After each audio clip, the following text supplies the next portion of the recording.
Good evening. This video is to teach you how to iron your enlisted dress uniform for the Sea Cadets. First thing you need to do is have your iron on a moderately warm to high temperature. I like to run mine at a blend, which is medium high. Make sure that your iron is filled with water so that way you can create a steam. First thing you do is make sure that your dress uniform is inside out. Inside out. You're going to work with the sleeves first. The key to doing the sleeves is to make sure that the crease is exactly in the middle of your shoulder flash. So if you fold your shoulder flash exactly in half, that should give you the perfect seam. Lay that down. Start from the top where the flash is and work your way down. Use the length of your iron along the length of your crease.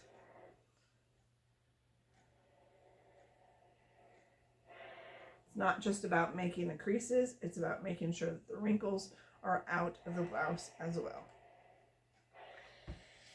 One sleeve done. I'm going to switch to the other one.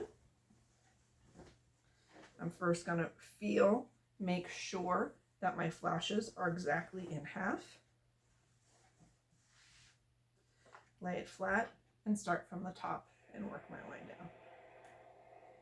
Make sure you keep your hands free when you are steaming. That will burn. Working from the shoulder down. Next thing I do is I get the wrinkles out of all of the quadrants. I like to call the two parts in the front and the two parts in the back quadrants. Use the nose of your ironing board. I'm only ironing through one level of fabric. Don't worry about going over where the creases are right now. You just want to get the body wrinkles out. Make sure when you're using an iron that you're pressing and using pressure as well as the heat. Otherwise, you're just hardly moving anything around. You're not going to do anything. Done with part one. Rotating to part two.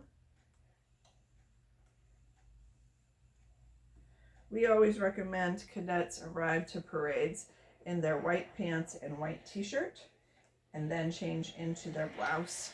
Put the blouse over when they arrive because the seat belt, when it crosses over you, is going to create wrinkles.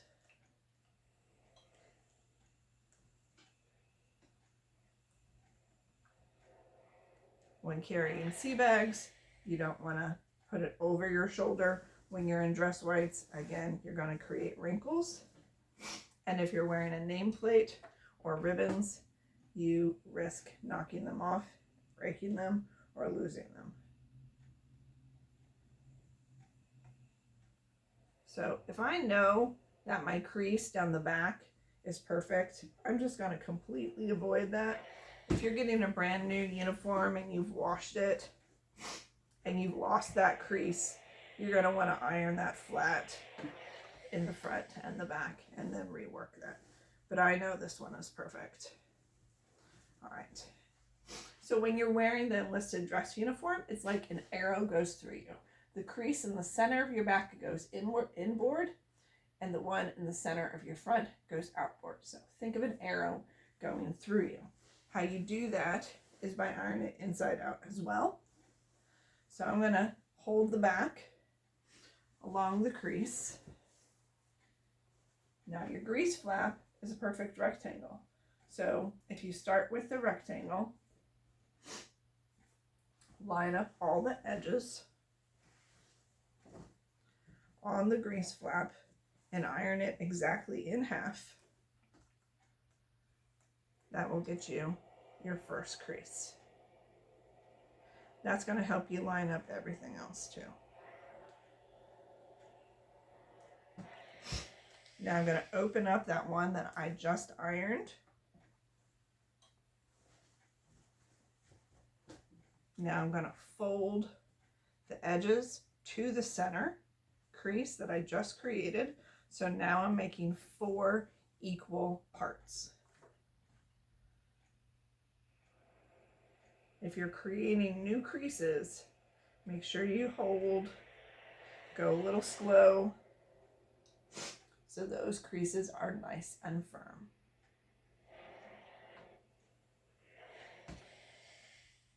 All right, open that up. I have 4 creases now. They look like they're inboard, but when you're wearing it right side out, they'll be outboard. All right, so now that we have the center crease down our grease flap, that's going to help us align down the back of the blouse. So from top to bottom, I'm going to stretch it out and lay that along my board. So if I know this and the grease flap is straight and angled, that line is correct. Now I'm going to look for the side seams on the edges of the blouse here and here. Line those 2 up. Stretch it out. Making sure that those 2 seams at your hip are together. I'm going to work my way slowly up, meeting where that fold was on the grease flap.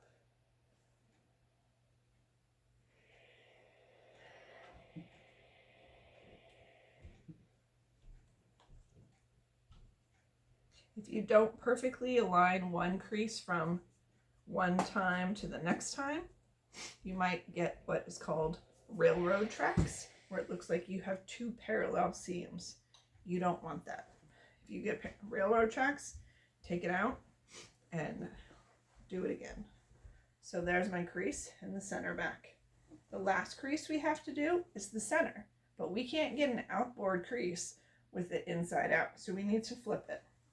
Easiest way to flip it, reach your hand all the way in. I'm grabbing the neck and I just flip it.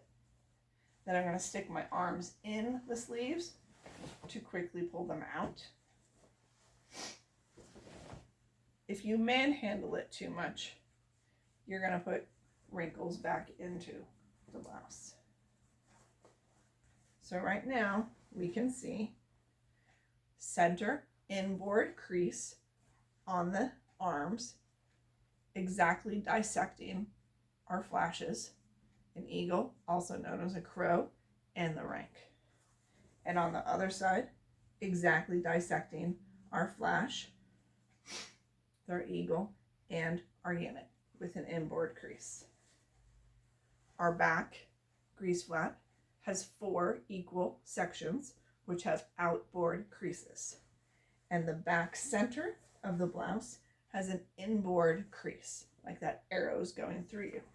So the last thing you need to do is the center crease. Similar to what we did with the back, line up your grease flap all the way to the edge. That's lined up. Stretch out the blouse. Match up the 2 seams at your hip again, right here. Line these up.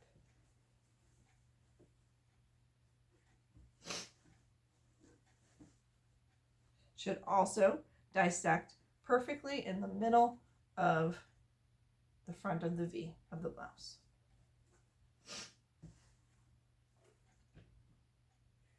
If you're creating a new seam at the point right here, you're going to need to hold it for a little bit because that's thick and stiff. Work your way down.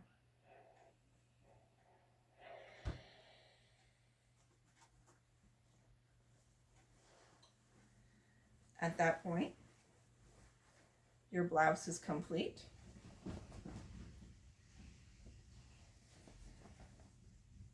Best to store this inside out on a hanger, so that way nothing gets it dirty. And you're going to wear this with a white t-shirt underneath. Of course, your name is going to be on the right side. Your name is always on the right side. It's going to be centered over that pocket, a pencil width above.